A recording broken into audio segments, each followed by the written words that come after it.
कुछ अनसुनी कुछ अनकही कहानियाँ। हर कहानी कुछ कहती है। आइए सुनते हैं आज की कहानी क्या कहती है। आज की कहानी है गोपाल ने बनाया जुलाहे को पंडित। गोपाल के खेतों के पास एक जुलाहे का मकान था। नाम था दीनू। वो एक सीधा सादा व्यक्ति था, लेकिन उसकी बड़ी इच्छा थी कि लोग उसे विद्वान माने, उसे पंडित कहें। अब जुल्हा तो ठहरा एक छोटी जाति का आदमी, उसे पंडित कौन कहता। किसी के सामने यदि वो अपनी इच्छा को व्यक्त करता तो लोग उसे पागल समझते। कहते हैं कि जुल्हा होकर पंडित बनने चला है। दिन रात दीनू के मन में यही बात घुमड़ती रहती थी, लेकिन बेचारा मन महसूस कर रह जाता था। एक दिन उसके मन में विचार आया कि क्यों न गोपाल से पूछा जाए। गोपाल बहुत चतुर व्यक्ति है, वो मेरी इस इच्छा को पूरी करने का उपाय जरूर सुझा देगा। ऐसा विचार कर वो गोपाल के घर पहुंचा, लेकिन उसे निराशा ही हाथ लगी। गोपाल की पत्नी ने उससे कह दिया कि वे अभी दरबार से नहीं आए। दीनू मन में विचार करने लगा कि वो गोपाल के लौटने की प्रतीक्षा करे या वापस घर लौट जाए। लेकिन फिर उसने गोपाल की प्रतीक्षा करने का निर्णय कर लिया। संयोगवश उसी समय गोपाल दरबार से लौट आया। दीनू को एक वृक्ष के नीचे खड़ा देखकर उसने पूछा, दीनू भाई, तुम यहां क्या कर रहे हो? तुम्हारी ही प्रतीक्षा कर रहा था गोपाल भाई, दीनू ने कहा। अब तुम ही मेरी इच्छा पूरी कर सकते हो। रुपए पैसों की जरूरत पड़ गई है क्या? गोपाल ने मुस्कुराते हुए पूछा। नहीं भैया, ईश्वर की कृपा से गुजारा तो खूब अच्छी तरह से हो रहा है, दीनू ने कहा। तब फिर दीनू ने तब अपनी समस्या बता दी। गोपाल कुछ देर तक दाएं हाथ की उंगली से अपना मस्तिष्क ठकठकाता रहा, फिर बोला, दीनू भाई, एक तरकीब है तो सही जिसे लोग तुम्हें पंडित कहने लगेंगे, लेकिन उसमें थोड़ा खतरा भी है। पंडित कहलाने के लिए मैं कोई भी खतरा उठाने को तैयार हूं गोपाल। तुम वो उपाय मुझे बता दो। उपाय बड़ा सरल है। कल तुम राज दरबार जाने वाले चौराहे पर जाकर खड़े हो जाओ। जब तुम्हें कोई पंडित कहकर पुकारे तो तुम उसे मारने के लिए दौड़ना। बस फिर देखना, तुम जहां जाओगे लोग तुम्हें पंडित ही पंडित पुकारते फिरेंगे। गोपाल की इस युक्ति को सुनकर दीनू बहुत खुश हुआ। अगले दिन जैसे ही राजमार्ग पर आवाजाही होने लगी, वो चौराहे पर जाकर खड़ा हो गया। कुछ ही देर बाद गोपाल भी वहां जा पहुंचा। सड़क से कुछ हटकर लड़कों का एक दल खेल रहा था। गोपाल ने उन लड़कों के पास जाकर बता दिया कि चौराहे पर खड़ा व्यक्ति पंडित कहने पर बहुत चिढ़ता है। तुम लोग चाहो तो उसे चिढ़ाकर आनंद ले सकते हो। बस फिर क्या था, सारे लड़के पहुंच गए दीनू के पास और उसे पंडित पंडित कहकर चिढ़ाने लगे। दीनू उन्हें मारने के लिए दौड़ने लगा। कुछ ही देर में वहां भीड़ जुट गई। अब और लोग भी पंडित पंडित कहकर दीनू को चिढ़ाने लगे। दीनू ज्यों ज्यों लोगों पर चिढ़ता, त्यों त्यों लोग उसे और भी चिढ़ाते। इस प्रकार थोड़े से समय में ही दीनू मूर्ख पंडित के नाम से मशहूर हो गया। जब दीनू का मतलब हल हो गया तो उसने गोपाल के कहने के अनुसार चिढ़ना बंद कर दिया, किंतु लोगों ने उसे पंडित कहना बंद नहीं किया।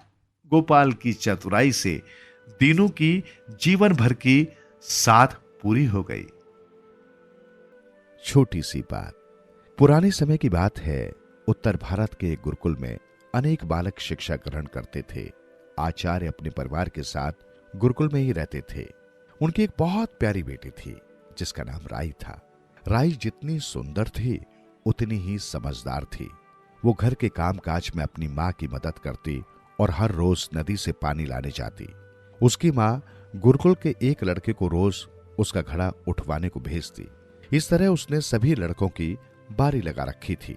एक दिन जब दामोदर नाम के लड़के की घड़ा उठवाने की बारी आई तो वो इसी दिन के इंतजार में था। वो बड़ा खुश हुआ। मन ही मन राई को वो पसंद करता था। दामोदर को साथ ले राई नदी किनारे पर पानी भरने पहुंची।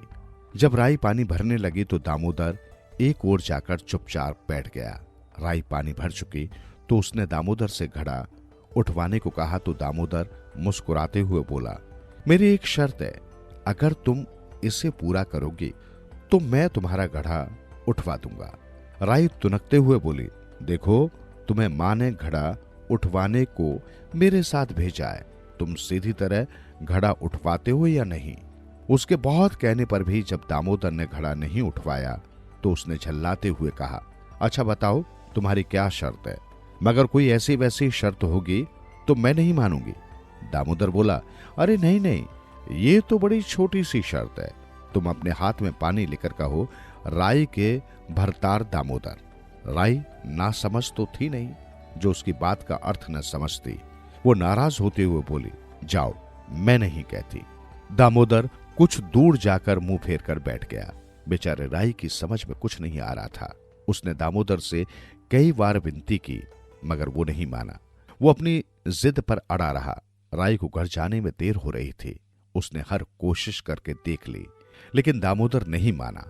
अंत में जब कोई रास्ता नजर नहीं आया तो वो दामोदर की बात मान गई।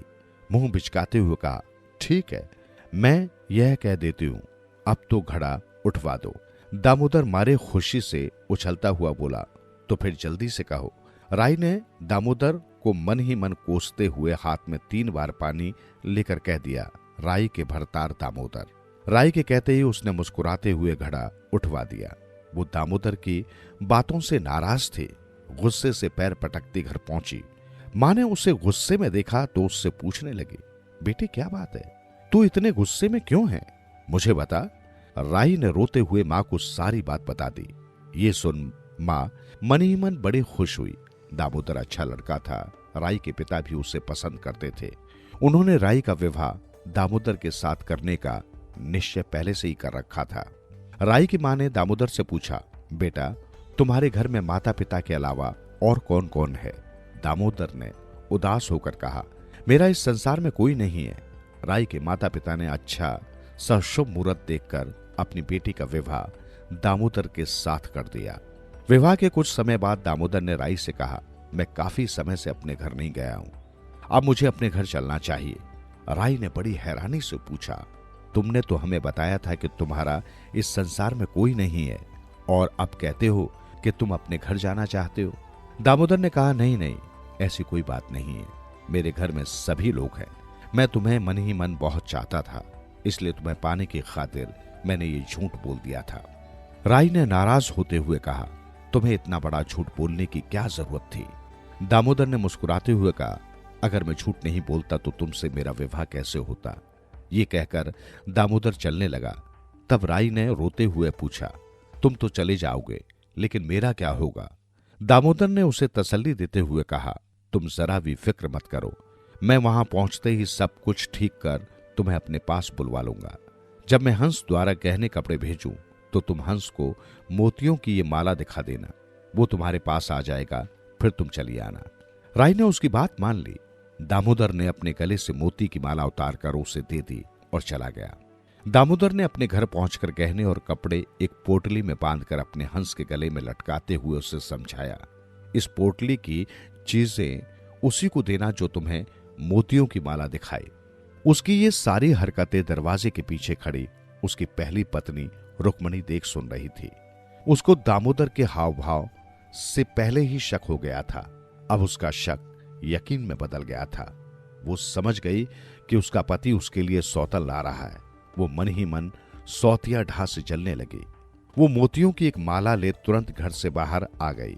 उसने हंस को मोतियों की माला दिखाकर रोक लिया और फिर उसके गले से लटकती पोटली उतारकर उसे खोलकर देखा तो उसके जलन की सीमा न रही। उसने दूसरी पोटली हंस के गले में लटका दी, जिसमें उसने गेरुओं कपड़े, तुलसी की माला और भभूत आदि चीजें रख दी थी। हंस दूसरी पोटली लेकर उड़ गया। उड़ते उड़ते वो राई के नगर में पहुंचा। राई तो उसका इंतजार बड़ी बेसब्री से कर रही थी। उसे देखते ही वो खुशी से झूम उठी। उसने मोतियों की माला हंस को दिखाकर रोक लिया और उसके गले से लटकती हुई पोटली को खोलकर देखा। देखते ही वो बेचारी सन्न रह गई, मगर वो करती भी क्या। अपने आप को संभालते हुए उसने पति की आज्ञा मानकर उसी को अपनी किस्मत समझ लिया। गेरुआ वस्त्र पहन लिए, भभूत सारे बदन में लगाकर, तुलसी की माला हाथ में लेकर वो दामोदर का नाम जपते हुए तुलसी चौरे की परिक्रमा करने लगी। इस तरह परिक्रमा करते करते उसे काफी समय हो गया और वो जमीन में धंस गई। उधर दामोदर राई की राह देखते देखते थक गया। उसे उसकी याद सताने लगी। वो सोचने लगा, राई न जाने किस हाल में होगी, चलकर देखना चाहिए। बहाना बनाकर वो घर से चल पड़ा। चलते चलते वो राई के घर पर आया। राई को इस हाल में देखकर उसे बड़ा दुख हुआ। वो समझ गया कि हो न हो इसमें जरूर रुक्मणी का हाथ है। वो राई के पास गया और उसे सारी बातें बताई और समझा बुझाकर उसे साथ लेकर अपने नगर में पहुंचा। उसे कुम्हार के घर में ठहराकर अपने घर चला गया। जाते समय उसने राई से कहा, मैं घर से लोगों को गाजे बाजे के साथ भेजूंगा, तुम चली आना। और भी बहुत सारी बातें उसे वो समझा गया। घर पहुंचते ही दामोदर पेट दर्द का बहाना बनाते हुए तड़पने लगा। सभी लोग उसकी ये दशा देखकर घबरा उठे। उन्होंने वैद्य हकीम सबको बुलवाया, लेकिन कोई फायदा नहीं हुआ। वो पहले से भी ज्यादा छटपटाने लगा। घर के सभी लोग उसे ऐसी हालत में देख परेशान हो उठे थे। सोचने लगे कि अब क्या किया जाए। बड़ी मुश्किल से दामोदर ने करहाती आवाज में कहा, मैंने सुना है कुम्हार के घर एक मेहमान आई हुई है। वो पेट की बड़ी अच्छी मालिश करती है। हाय, मेरा दम निकला जा रहा है। तुम लोग उसे जल्दी से बुलवाओ। घर के सभी लोग दौड़े दौड़े उसे बुलाने गए। राय ने बड़ी होशियारी से कहा, मैं पराये मर्द के पेट की मालिश नहीं करती।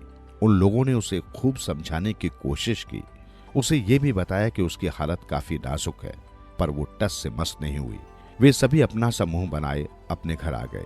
दामोदर को पूरी बात बता दी। दामोदर ने झूठ मूठ के दर्द से छटपटाते हुए कहा, मेरा दर्द तो मेरी जान लेकर ही छोड़ेगा।